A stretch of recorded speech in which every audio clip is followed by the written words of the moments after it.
17,000 kilometres from Paris, 1,500 from Australia. New Caledonia faces its third, final and most controversial referendum on independence from France. The culmination of a 30-year peace process. This Caldoche living in Brisbane supports self-determination but is worried.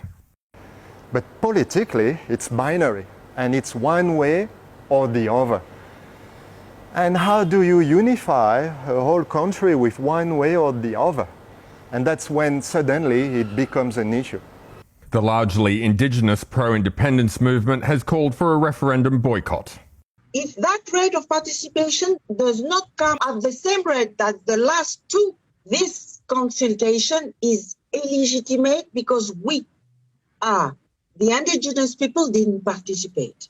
In September, COVID-19 finally reached New Caledonia, with almost 300 deaths, predominantly Kanaks, in a population of 270,000.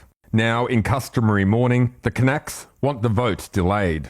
Du coup, il faut faire ce deuil-là.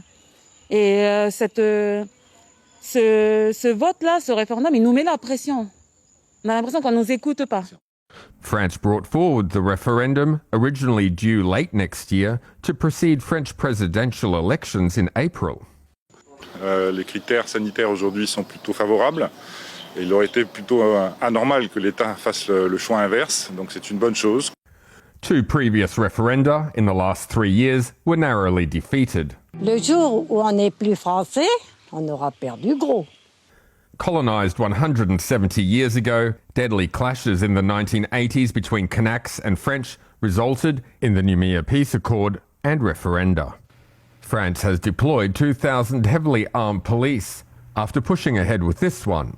It's a very surprising, disappointing and consequential decision for France, and it would be very deleterious not only to the stability of New Caledonia but to the wider region if we were to return to such a situation again. France's decision to proceed also criticised at the UN. The COVID-19 pandemic in New Caledonia does not present a conducive environment for a fair, just, credible, transparent and peaceful conduct of the self-determination referendum. A no vote is expected as the 3-decade-long peace process comes to an end. Stefan Armbruster, SBS World News.